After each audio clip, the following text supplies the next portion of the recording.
it going, guys? And welcome to the first edition of The Save Point. I'm your host, Owen, and we have my fellow host here, Stephen. How are you getting on, buddy? I'm getting on very well, my friend. How are you? I'm not too bad, not too bad. Today we are going to be discussing a game that has been very much talked about for all the right reasons and maybe some very controversial reasons.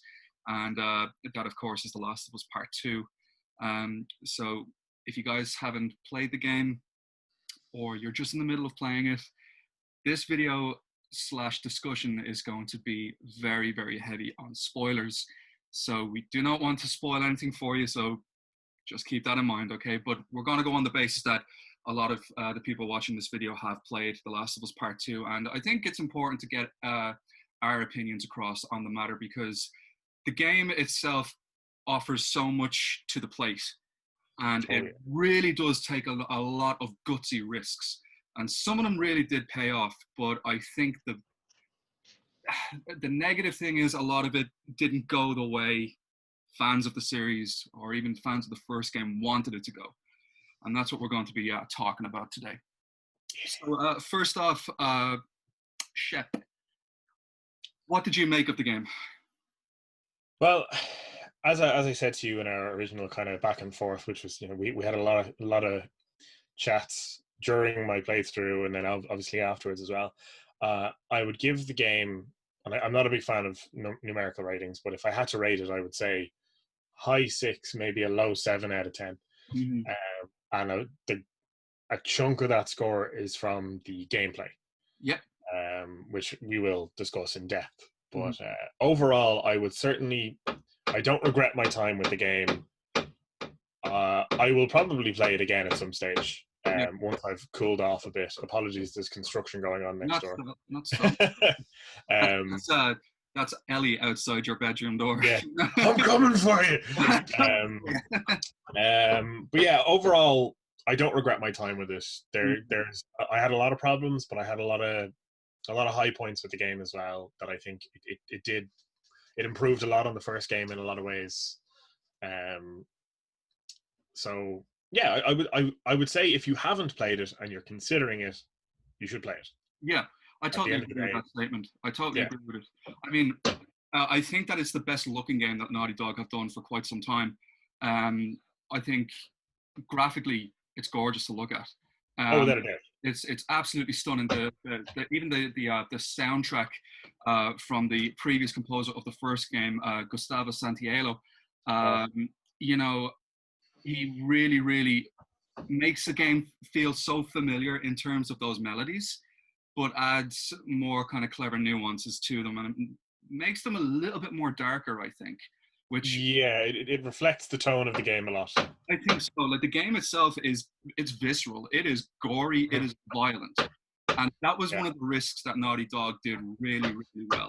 It showed that really pure visceral hatred that a person can feel, and how that anger and sense of revenge can push them to do things that are very questionable, which again is a risk that they did, and it's a risk that paid off very, very well, I think.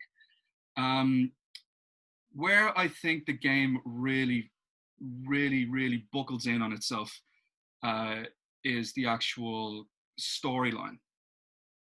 And I feel that it's rather disjointed.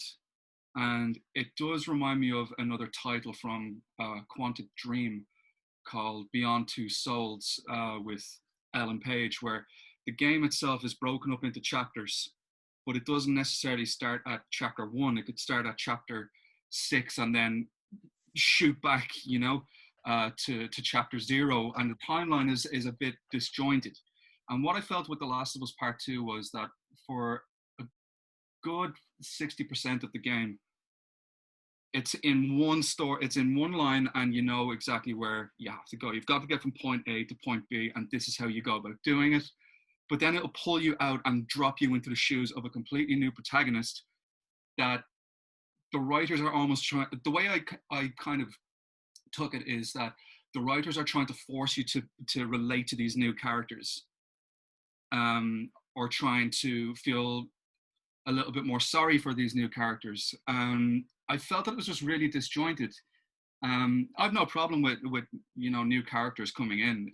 That's no problem at all. And the first Last of Us game had some very, very good characters. Aside from Joel and Ellie, we had Tess, we had Bill, the Sam and his older brother, and then even coming down to Tommy, and in some sense Marlene and her story with the Fireflies. I feel that these characters were just thrown in for the sake of there needs to be an antagonist, but we're throwing in an antagonist that you should understand why they're doing this. And there's no problem with that. I think Marvel do that really well, where they'll introduce a villain, but the more you get to know the villain's backstory, in some ways you can kind of, yeah, okay, I can agree with why you're doing this, or I can agree why you're like this. And I think Thanos is a great example of that. But I just feel that it shook the pacing up a little bit too much. Did you have that same?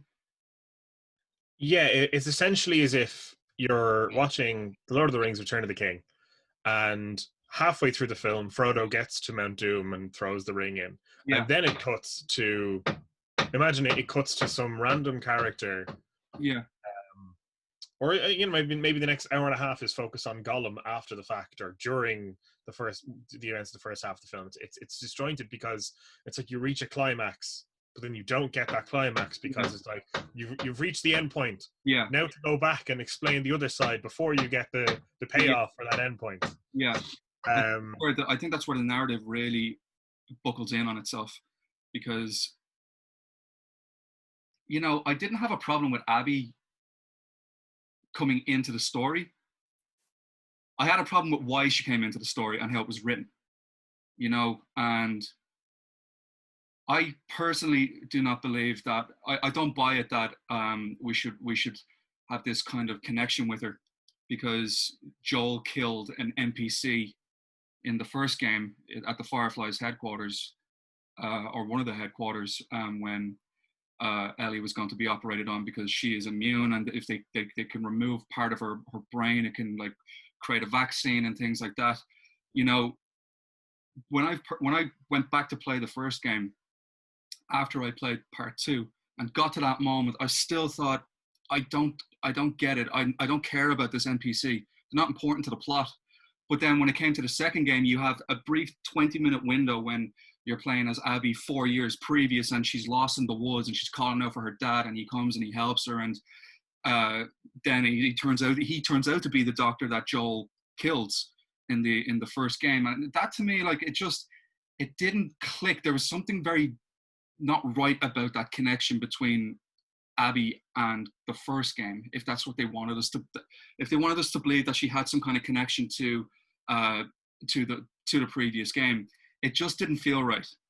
Personally, it didn't feel right. A lot of people really like that idea that she actually has a good reason to hunt Joel down. That he took away the last bit of good in her last surviving, that we know, her last surviving family member, and I can understand that as a revenge point. How it was executed, though, it just didn't feel very well written or fleshed out. I'm not too sure if you're on the same kind of wavelength as I'm I kind am. of I agree with a lot of what you're saying, and I also in a minor way I disagree. I think it was arguably clever to take the only member of the Fireflies in the hospital that you are forced to kill. Mm, You can actually sneak past all of the other yeah, Fireflies, and uh,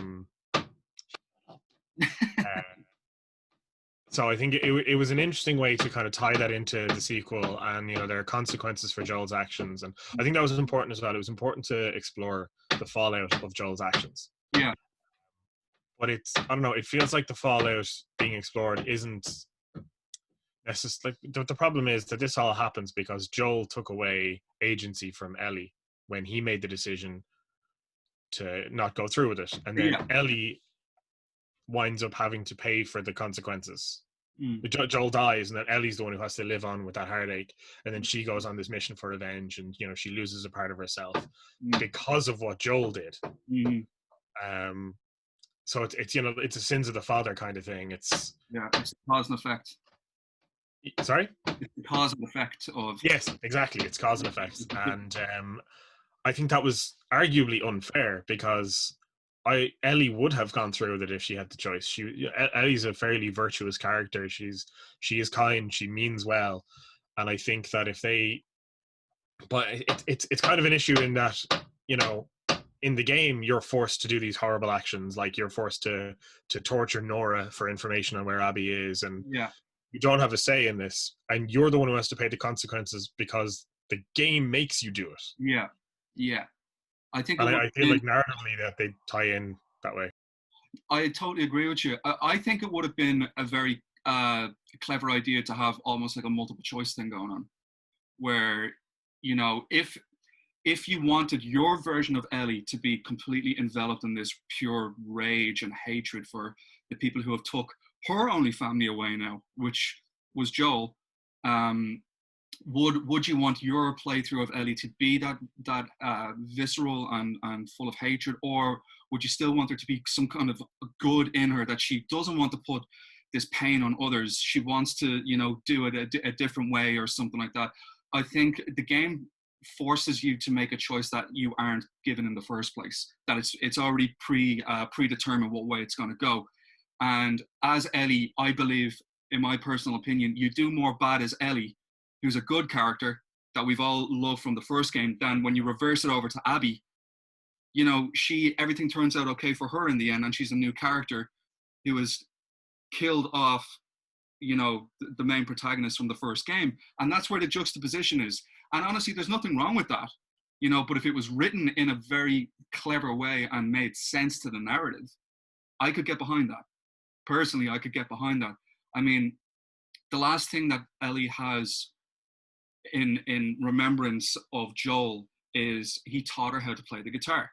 And when Abby and Ellie are having that scrap on the shoreline, and she bites off Ellie's ring finger and half of her baby finger. When you're Ellie and you go back to that ranch where she was with Dina, she can't play the instrument, and it's in two ways. I think it's very, very well written, that part, in the sense that she's now putting that part of her life behind, and all ties with Joel and all the negative stuff is being pushed aside. But on a negative note, it's like she's left alone and broken.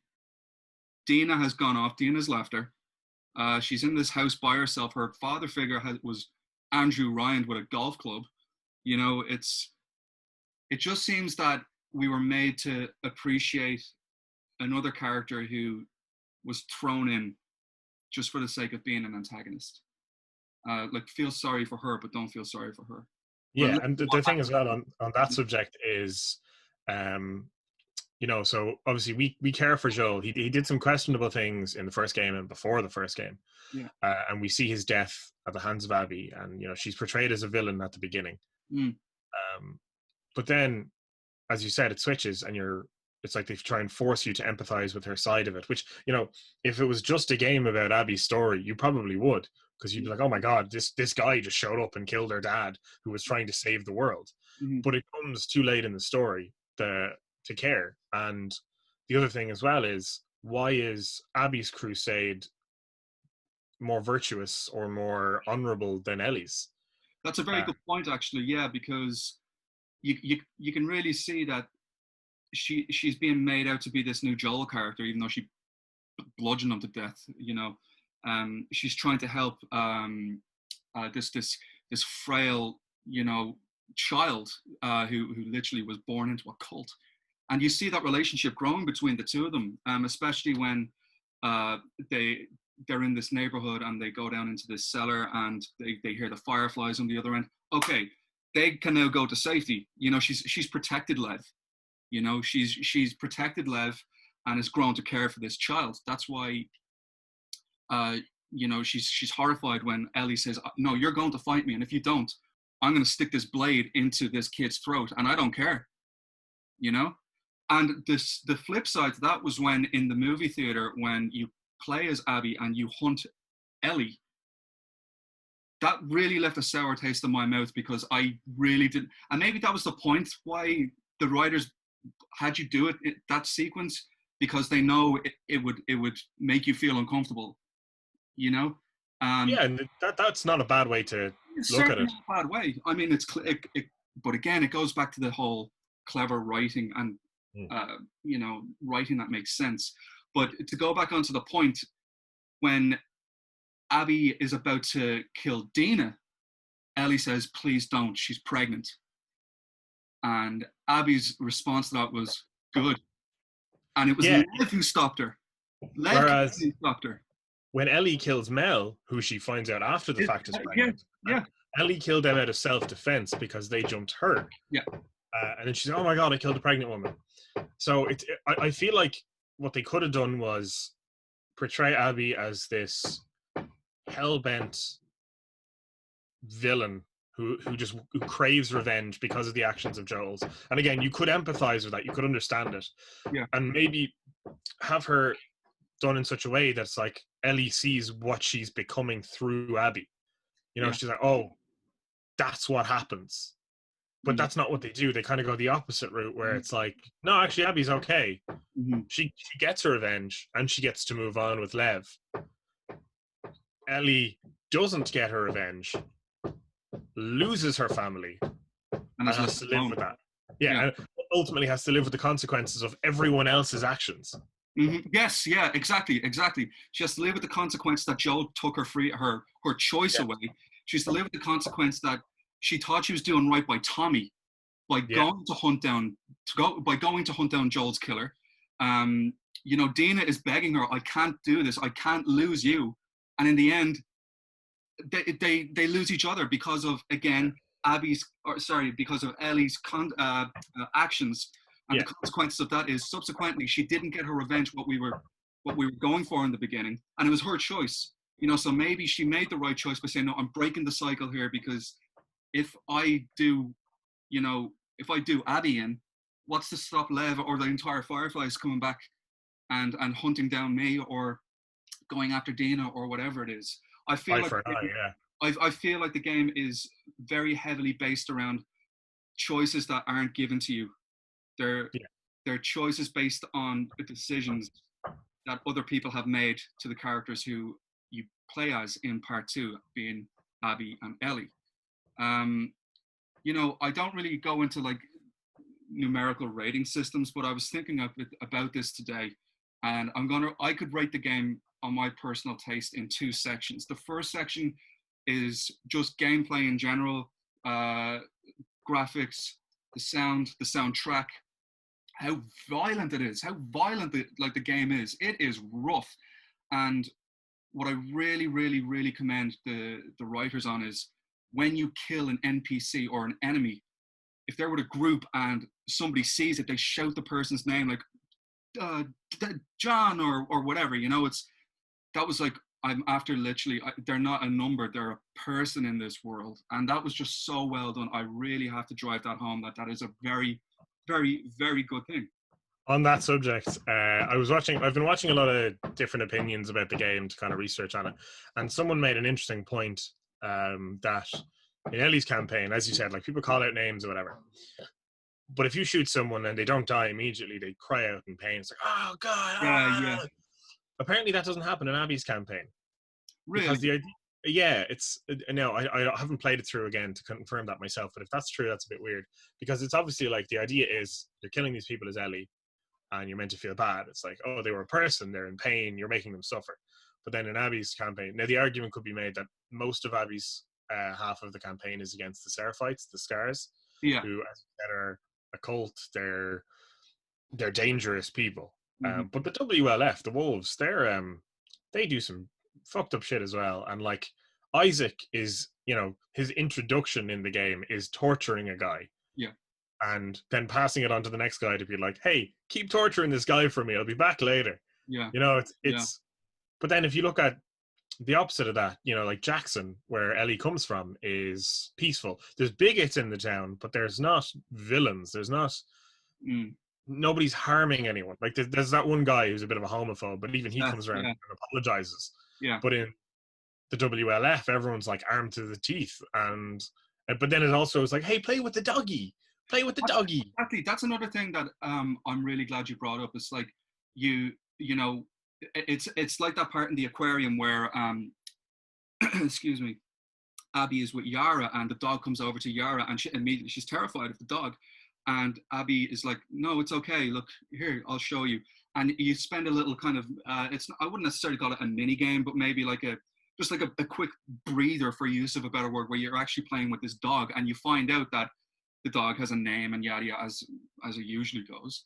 But then as Ellie, only a chapter or two previous, when the dog mechanic is brought in and how they can catch your scent, and the instruction comes up. I correct me if I'm wrong on this, but the instruction comes up that move away from the dogs or take them out first.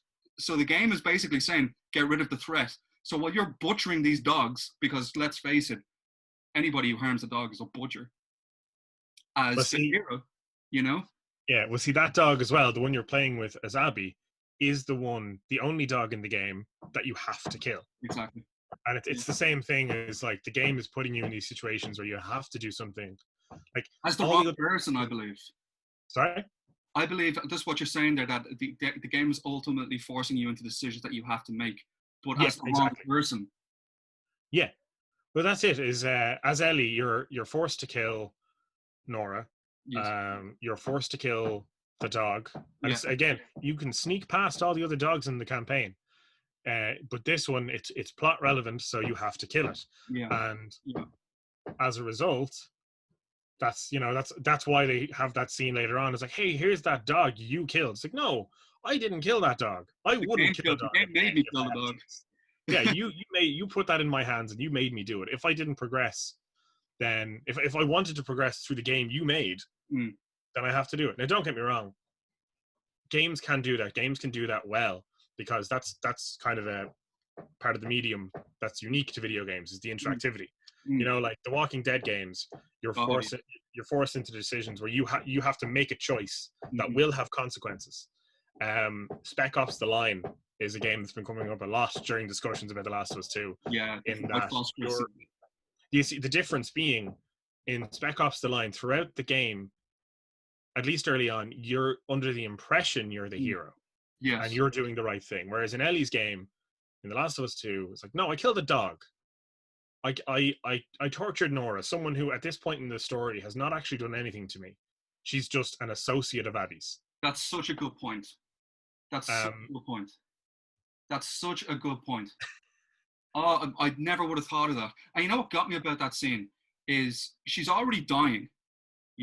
She's in this the scene is where they're in this infected part of the hospital, I think. Yeah, the hospital. It's in the basement area. The basement area, and you can see that the cordyceps is rapidly affecting Nora, and her veins are going black, and it actually nearly reminded me of a bit like kind of Silent Hillish.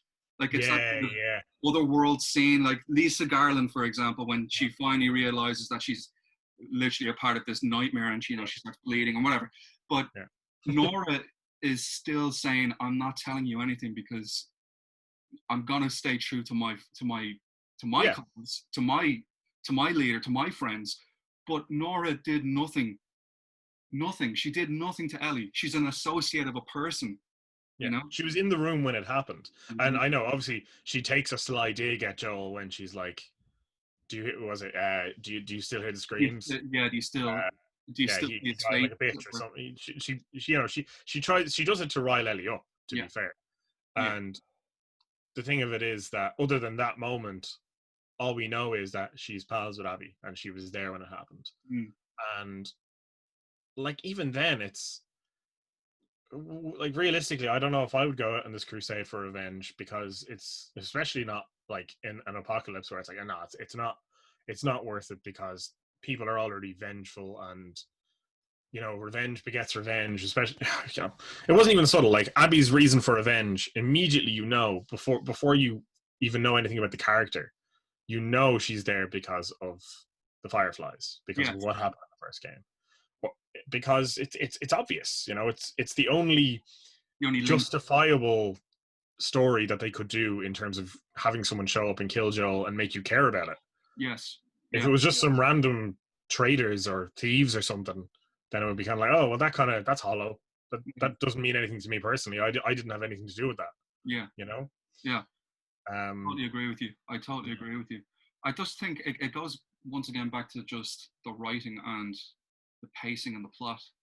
And again, just going back to that numerical review, I could give the game, in terms of its gameplay, graphics, the sound design, soundtrack, voice acting, superb. I could give it a high 7. In terms of the writing, the plot, and the pacing, I'd give it a 5. And that's where I think the game lets me down personally, is because I can't relate to any of these characters. Yeah, absolutely. I can't relate to what their motives are, because the person who I should be caring for, I don't care for, and the person who is being made out to be, the devil incarnate, I can't care for. It's, I don't know. It's in the end, it was what we got, and I think Well, we just of have to course. take it at face value. But it's also important to discuss these things. And don't get me wrong, other people are discussing it at length as well. We're hardly throwing out original takes here, Mm, but it's important that people can talk about it, mm, because the issue is that the game was review bombed and was given like 4 and 3 out of 10 before it came out, and that's like, no, that's bullshit. The game isn't out yet. mm. With that new game, Ghost of Tsushima, Metacritic has had to block user reviews for the first week of the game's release Because of the because of this, and they actually have a little note saying, "Play the game before you review it." Yeah, don't jump on the bandwagon, I think. Exactly, and I feel like that's an issue as well. Is the game has garnered a lot of unnecessary hate From people who haven't experienced it firsthand, yeah, or maybe not necessarily have played the first game, and this is their introduction into, yeah, exactly. And some people do that. Like, I mean, Of I didn't course. play the first Mass Effect, and then when I played the second one was the first one that I played, and I hadn't a clue what was going on. I was like, what's a Geth? Like, who's Saren? Who are all these characters? But then when I went back to the first one, and then continued on with the second and the third, it was like, okay, that's what was going on. I can appreciate it. But just because I got in playing the second game, I didn't drag it through the dirt or anything. It's like, well, Yeah, this of course. doesn't make sense. I enjoyed it because, again, it was well written. Yeah, A lot of people, got into The Witcher by only playing the third one. I was one of those people, and then I went back. And you can certainly see the massive leaps and bounds oh yeah, in terms of quality and gameplay design with the Witcher series, and what CD Projekt Red have done with that is just incredible. I'm really looking forward to Cyberpunk.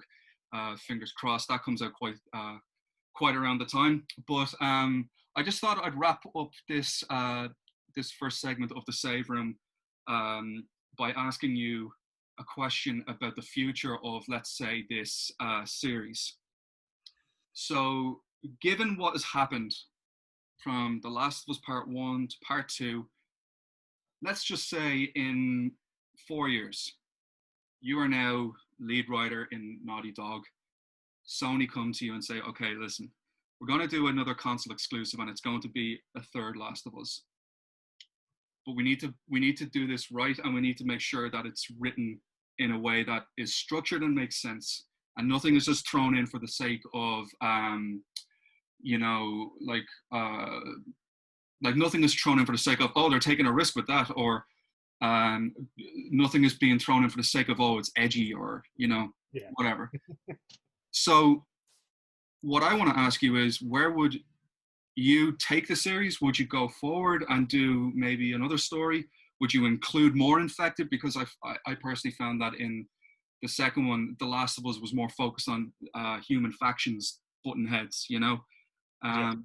So would you include more of the cordyceps infected? Would the infection, or sorry, would the virus have mutated to a more deadlier pathogen, or would you go backwards and maybe study maybe a month or two after the outbreak, or would you have it as Joel and Tommy? Would you have it as a new family?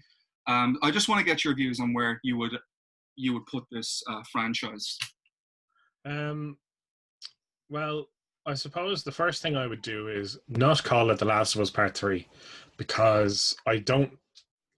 Now, I imagine they'll continue the story of Abby and Lev, and that's fine if that's what they want to do. More power to them. Yeah. If I was personally doing it, I would likely ditch the part 3, maybe a new subtitle of a new group or something like that, and focus on a new pair of survivors, maybe 2 or 3 characters, uh, and I would start in the early days of the infection, because obviously The Last of Us 1 takes place 20 years after the first day of the infection, and I would maybe start, okay, see the we don't need to see the infection happen again. I think the first game did that very well. Yes. But maybe like a week after it's happened, and you're seeing people scattered and trying to survive, and you could do that for a short while, Mm-hmm. and that could be really intense. It could be quite a horror experience. You have to be careful. You have to be sneaky, because at this, like in the Last of Us series, there are a lot of infected, but it's been a long time, so people know how to handle them. But at the start of the outbreak, It in the was more first week or violent. month or so, yeah, there's probably a lot more infected, so you have to be much more careful. Mm-hmm. So you know that could be a way to teach stealth mechanics as well. It's like, okay, well, you got to be really careful because these things are fucking scary. Mm-hmm. And at the beginning as well, there's no clickers, there's no bloaters or anything like that. It's just the standard infected. Yeah, Yeah. the runners. So they can see you, they can hear you, Yeah. they're coming for you, and they'll gang up on you. And that could be an interesting start to the story. And then maybe a small time jump of a few years. You have a small settlement of people. They don't they're maybe locked away in a small town or something like that. They've maybe set up barricades. Yeah. Nothing as like extensive as Jackson or what the WLF have in. So like an outpost of some kind. Yeah, exactly. Just something for a small group, maybe like 20, 30 people to survive in. Inside a Uh, shopping mall or something like that.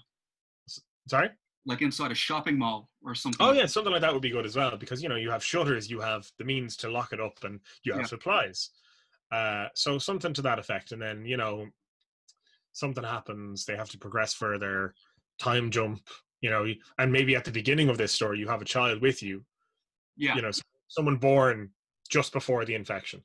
That would be So very you're interesting. seeing this kid grow and grow and grow, and it's kind of a similar maybe dynamic to Joel and Ellie, or maybe closer to Lee and Clementine I was from The just about to Walking say Dead. that, yeah. You see her growing up in this Yeah, and environment. that was an important part of that game, is the decisions you're making are impacting her and her views of the world. Mm-hmm. So it could be that element of your You know, character, like a morality gauge would come back into it again, or something like that. yeah. Even if you don't have that, you could still see the effect it's having on the protagonist of the game, Mm-hmm.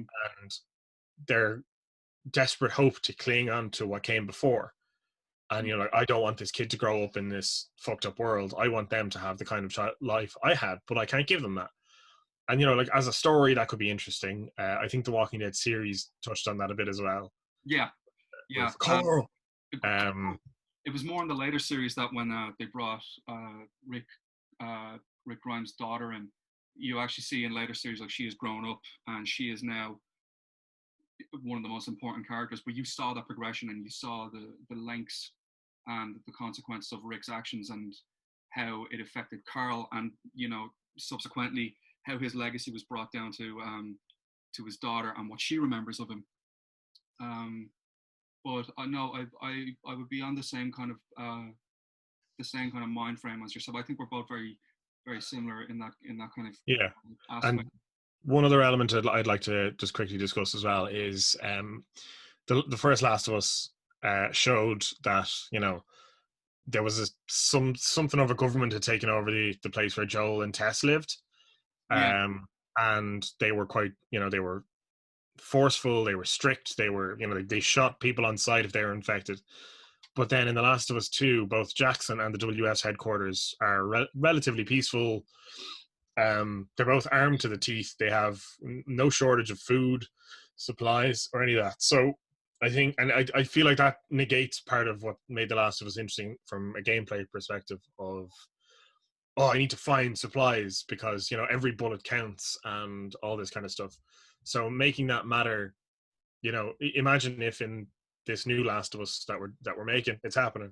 Uh, Imagine if early on you're coming to places just after they've been raided, so there might still be supplies. There's bullets, there's stuff, but as the game goes on, you feel that desperation more and more. Start of the game, you could have an assault rifle with a full clip, uh, no problem, and then maybe 2/3 of the way in, you're like, I haven't found any assault rifle ammo in a while. you know what I need game to be does that really careful. well? and they use bullets as currency is the Metro Metro.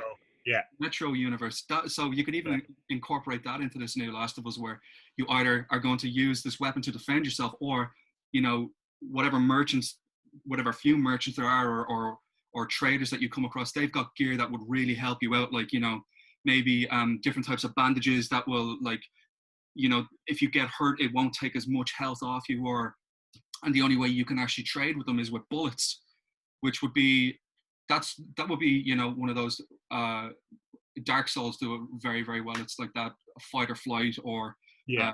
What would you do? It's the risk reward system. Yeah. Um, It's yeah, where the gameplay reinforces the story and vice versa. yeah, So it's like, this world is in desperate need of hope and supplies and yada yada yada. So make that work in the gameplay, because you're like, oh well, I need to be able to craft a Molotov, or I need to have food for health or something. But I also need these bullets in case I get mobbed by infected. yeah, It's that's the thing as well. Like in this story, you could arguably, if you're doing these time jumps, you could come up against the first clicker, yeah, and so, or at least the first one your characters have seen. So that would be interesting as well, because you're like, we don't know how to fucking deal with this. This is new. Since when did this happen? yeah, yeah. So the stuff like that you could work into it. Even like, again, back onto the Walking Dead game. In the first season, there's literally a scene where Lee has to choose who gets to eat, Oh, I remember and that. then it's not Lee. You have to choose that, Yeah, and that's put in the hands of the player. And it's like, okay, well, I kind of have to feed Clementine because it's Clementine, yeah, but then other people will judge me for feeding Clementine. yeah. You're kind of in a like you. I don't think it's a bad idea to shift the gameplay focus of The Last of Us, because we've had two solid gameplay games. Like the games have had excellent gameplay so Yeah, far. 100%. So change it up. Like, I would argue one issue with the Uncharted games is there's 6 games in that franchise if you include the PS Vita, and they all play largely the same. Now the gameplay is solid, it works, but it does get stagnant after a while. It's here I go, I run and I gun. Yeah, I think a series that really makes the changes just in terms of combat and gameplay is the Metal Gear series. Oh yeah. When Metal Gear Solid first rolled around on the PlayStation 1, you could literally just punch, kick by pressing circle 3 times. You could do a basic chokehold, that kind of thing. The You second couldn't game, even aim your gun. exactly, yeah, exactly. You can only do that at the That's a hope. game, Yeah. tank controls. But Yeah. in the second game, now you've got more adaptability with the CQC. The third game rolls around and amps it up to 11, and I still go back to saying that the Phantom Pain was the best playing Metal Gear out of its story. Without a doubt. That's another video review, I think. But I'm looking forward to seeing what happens with this franchise, and Definitely. I'm looking forward to seeing what comes out next. Mm. But right now, Will Naughty Dog even do one of The Last of Us? Will they do something else? Because they usually do a trilogy and then move on to the next. So they did Crash, Jack and Daxter. They added an extra game in with Uncharted. So who knows? They may move on. We may have to wait a few years before we get The Last of Us Part 3. Be interested to see what way they take it, and it'll always make for some good discussions. Oh, absolutely. And it's gonna sell. It's The Last of Us. It's Naughty Dog. And there's no denying they still set the bar high for, technical achievements, performances, music. Their presentation is unrivaled. Mm-hmm. And exactly. So I want to see what they can do with the next generation of hardware in that regard. Mm-hmm. They'll push it to the absolute max. Oh, it'll melt. Yeah. That's the thing. It always comes in at the end of the generation. Like The Last of Us 1, PlayStation 3 sounded like they were going to take off into orbit. Then The Last of Us 2 came out months before the PS5 is due to release, and same, it's like, oh, this is a beast of a game. So it'll be interesting to see where they take it and how they're going to present it. Absolutely. The sky's the limit, as they say. But Shep, thank you very much for joining me in on the very first discussion video on the Save Point. Save Point. Can't wait. We got some really, really good ideas that are really, really coming into motion. Everything is happening so quickly and so steadily. Can't wait to do some more content on this channel. We're going to be doing individual videos as well, so look out for those. The usernames, of course, we've got Stephen, also known as Shepherd or Shep for short, after the manly Commander Shepard of, or the Fem Shep. Commander I'll take Ripley, Fem Shep. the Commander Ripley of Mass Effect, you know. Yeah. And my username is Joker from Persona 5, but also because I'm a massive Joker fan. So those will be the two handles that we're going to be using. So until the next video, guys, we will see you soon on the save point. Thanks, guys.